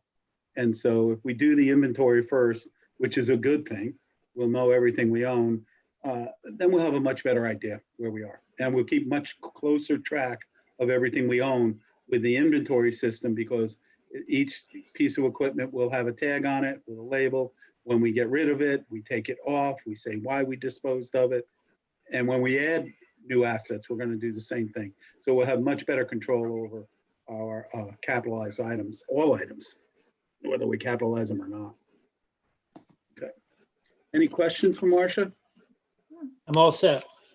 Great. Thank you, Marcia. Items. There are no new items at this time. So 5G technology, I'm still working on that letter to FERC. I apologize to you guys. We've been a little busy with COVID and a few other things. I will have that for you shortly. And I will also ask Tom to review it, and we'll address that to Mr. What's his name? The head of the FCC, Ajit Pai. We'll do that. And then we move on to our consent agenda. I would make the motion that the selectmen approve the consent agenda comprising of the following things. The selectmen approval for routine matters, residential lease agreement for 28 Obtuse Hill Road, the mutual police assistance for traffic safety control for the towns of Brookfield and New Milford, with the caveat that we have it before Kerma right now for insurance purposes, just they're checking it. We don't think there'll be a problem, but we want to make sure that our police officers are covered. As long as Kerma says we're covered, I would make the motion that we approve that also. The state. Can I just ask a question about that, Steve? As I was reading it, is this new or are we just extending it because it's outdated? It's new. It's being formalized now. We have helped each other in the past, but we'd like to formalize it a little more, right? On what we'll do and what we won't do with each other. And the Department of Public Health has an Enhancing Detection Cooperation Agreement grant for Doc Sullivan, and we'd like to approve that. There are Another grant. 3 Board of Selectmen meetings minutes, September 8th, 10th, and 21st, which was a special Board of Selectmen meeting, community with a coffee. Those are attached. And the following employee changes. New hires, Ben Ford at the library, Andrea Grossner at the library, Zach Kahn at the library, Daniel May at the library, Sam Flynn in the assessor's office, Julian Capados, purchasing manager in the finance department, and Kathy Creighton in the senior center. And driveway bonds, 3 are released in the amount of $750, and 3 Beechwood Drive, 5 Muirwood Court, and 10 Aramon Circle. And I'd like to do the appointment separately. So do I get a second for that consent agenda? I'll second it. Second, any discussion, questions? No? All those in favor? Aye. Okay. Then appointments. I make a motion that the selectmen reappoint the following members to the Historic Property Study Ad Hoc Committee. Robert Brown, Historic District Commission, Ron Jaffe, Citizen at Large, Betsy McElwain, Citizen at Large, Jackie Salem, a Brookfield Craft Center representative, and John Van Heis, who's the Planning Commission representative, for new term of 11/2/20 to 11/1/21. Do I have a second for that? I'll second. Second. Discussion is, you remember the Brookfield Craft Center is trying to get historic district designation, and this is a committee we formed to help them do that. All those in favor? Aye. Aye. Carries 3-0. And I make a motion that the selectmen appoint Jim Halpin for a term of 10/5/20 to 7/5/21. No, I think I make a motion that we table that. We don't have his curriculum vitae yet. His, you know, the fill out bio that we fill out. I have a So- copy. I'm sorry, I have a copy. you got a copy? I didn't get a copy. Steve, it was the Democratic Town Committee. We were waiting for their recommendation. Yeah, I'm sorry. Thank you. We're waiting for their recommendation, which we Okay. usually do. So I would say we table that for the next Okay. meeting. I'm sure we'll approve it, but it would be nice Yep. to get their recommendation. Is there anything else or public comment? Would anybody like to make public comment? Hey, Steve, it's John. Just a quick question. What's Yeah. the overall plan for having boards meet in person? I had a question asked to me saying, if kids are allowed back in school, why are they still having meetings over Zoom? So I'm just kind of relaying that question out to you. That's a very good question. We've been Thank looking at that. We tried to, with the Board of Finance meeting, Mark Mulvaney came in and I joined him in the upstairs conference room. And it did not work well because my microphone was picking him up and his was picking mine up, and we were getting a lot of feedback. The Board of Education has tried to do in-person meetings and ran into the same problems. Even if they're well separated in their big conference room, it's very, very hard to get the microphones to work properly so people can listen properly. The second thing is, I did get one note from one member of a board that said, geez, everybody's allowed to go to 75% now. And what he's not realizing, you can go to 75% capacity in a restaurant if you can do it safely. I don't believe there's a single restaurant in Connecticut that can safely hold 75% of their normal capacity. For example, room 133, we've estimated it can hold 25 people safely. If you have the zoning board in there, that's 7 people, plus their secretary, plus the person who works for the zoning. Sometimes it's 1 or 2 people from our zoning department. So that's 9 to 10 people. Then you have presenters who come in. They typically come in 3 or 4 people together. There you're up to 13 or 14 people, and that allows 10 people from the public to attend. Now, my understanding executive orders is if you hold a public meeting in person and allow residents in, if 15 residents show up, you have to let all 15 in the meeting. You can't cut it off. And so you might have to cancel the meeting. But the more immediate problem is we have board members who do not want to meet in person and do want to do it on Zoom or by electronic means. And we don't now have a good way of combining an in-house meeting with a public meeting or with private members attending. So we're trying to work that through. Now, we could have in-person meetings of just the boards and then have the public only on YouTube and then a call-in number. right? And we're looking at that to see if we can do that. But again, if we have board members who do not want to attend in person, we're going to have a hard time getting them into that meeting and doing it in a way that actually they can be heard, and you don't get feedback and you don't get the bounce back and the static and everything back and forth. Because the Board of Ed has tried it twice and they stopped doing it because it came across so poorly, people couldn't hear what they were doing. So we're going to continue to work on that. But people have to realize the executive orders apply, and the 75%, 50% apply if you can do it safely. Right, right. 133 is the only room we can hold a decent amount of people. 135, we could probably hold 12 people. 129, probably 12 people, maybe. The boardroom upstairs, we could probably hold 6 people, maybe, safely. So it's going to require more work on our part. We're trying to figure out some way to do it that works. I know Dan and Don Min are working on this to see what we can do. I think what we're going to end up with is some kind of hybrid in-person meetings. And if you can't make it in person as a board member, I can't see a way we can put you on Zoom or anything, and then have the public participate by YouTube, watching and then calling in if they've got any questions. Does that make sense? Absolutely. I'll pass it Okay. along. Thank you Oh, very thanks. much. Sue, Harry? Yeah, Do you yes, agree? Steve, what would be the benefit of having an in-person meeting with just the members of the board? I mean, If I may, Steve? Yeah, well, I'm sorry, but I think there are some, like zoning, they get those huge packages of paper and the huge maps.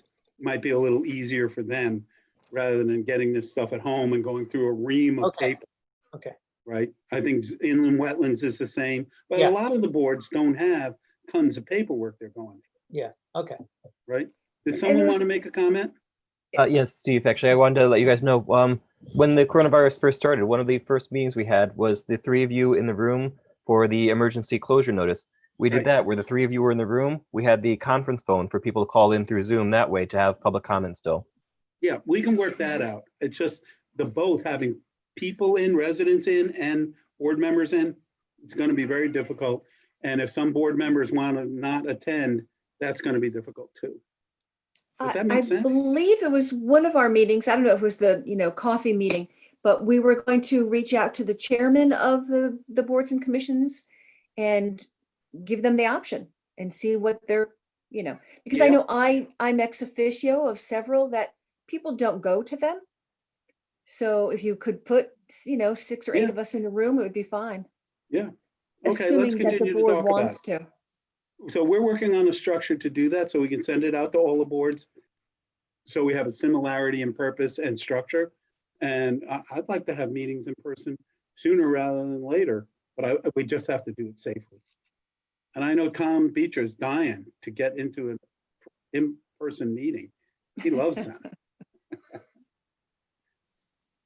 Does that answer the question, John? Yes, absolutely. Absolutely. That was their main concern, and Yeah. you more than addressed it. Thank you. Yeah, it's pretty involved. Anything else we need to cover? Nope. With that, I'll entertain a motion to adjourn. I'll make a motion to adjourn. Okay, do I have a second? I'll second. Okay, great. Thank you guys very much. All those in favor? Aye. Thanks, trip guys. home is- Talk to you soon. My trip home is a lot shorter. Steve, Right. hello, Steve. Yes. There may be Jenny. some people that want to speak by phone, but I'm not sure. I thought there Oh, would. be. Dan, do we There have were going anybody to be some calling in? people, just to make sure. Yeah. We had 2 people call in by phone. One of them is still here. Oh, Okay. Phone number I ending thought in you did ask, 170. Steve. I did. You But did ask. Yeah. It is? Okay. Just want to make sure because I know someone wanted to speak and, Yeah. okay. okay. Dan, do we Hello? still have somebody on the phone? Hello, this is Joan Polson. I would like to make a public comment. Sure. Steve, do we just Okay. need to come back into session because we've already adjourned? Oh, we did. That's true. Joan, I'm sorry, we already adjourned. We asked if anybody from the public wanted to speak. Can we come back in, Steve? Can we? Yeah. I make a motion that we come back into session. Do I have a second? I'll second that. Harry seconds, all in favor? Aye. Aye. Joan, go ahead. Thank you. I'll try to be brief tonight. Good evening. I would like to mention to you that more and more Brookfield residents are learning about the dangers of the telecom equipment that's coming in 5G dense build out, as well as the harmful effects of our current technology and wireless devices. Indeed, information and awareness of the biological harm are spreading rapidly around Connecticut as well as the rest of the country. People are also becoming aware that our board has been informed of these facts, both orally and in writing, for over a year. The board has been made aware of the independently funded peer-reviewed science that reports clear evidence of harm to health and life caused by electricity that is forced through the air as opposed to being fully wired to the home or to the premises. Wired technology is part of the solution. Wireless is considerably cheaper for the industry, which is why they use it. Mr. Dunn, those of us who have attended prior town meetings, as well as those of us who are here tonight, appreciate your stating 2 months ago that we don't want this equipment in our town until we know it's safe.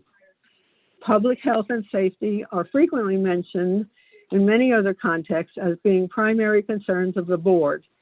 The same standards need to be applied to the telecom equipment with its effects on our environment and consequently on our health and safety. Dr. Sullivan stated that the science is controversial and that there is evidence on both sides. It becomes less controversial if you compare the scientific findings that are independently funded with the science that is funded by the telecom industry. You have been informed of over 2,000 peer-reviewed scientific studies showing harm of electromagnetic radiation at both 4G and 5G levels. I believe that I speak for myself and for the other residents who could not be here tonight in saying that we have been asking you for well over a year for a protective ordinance on our behalf. We are expecting and asking you to put the welfare, health, and quality of life of the people of our town before any other interests. We do not consider a letter to the FCC an acceptable solution. In addition, our desire is to prevent our town or our town representatives from being liable for damages when people with transmitters and antennas close to their homes develop health problems that can be directly linked to radiation. Mr. Dunn, since you stated that we do not know that the equipment is safe, I believe you would be expected by our town to take effective and protective action on our behalf. I conclude by saying we would like to receive a commitment tonight for a moratorium and the drafting and passing of a good ordinance. We believe that we have some helpful legal information that will assure the board that their hands are not tied. Sometime soon, we will also want to address the cease and desist letter sent to the board that lays out many legal facts. Thank you for your time and attention this evening. Thank you, Joan. If I could just clarify a couple things. One, I did not say that I agree that 5G is dangerous to people. The experts that came before us, and there were a number of them, including yourself, I would consider you a bit of an expert on this, all concluded that 5G does not represent a danger to our residents. The town has the ability only to fight this on a sightline or safety of our residents issue from sightlines and things like that.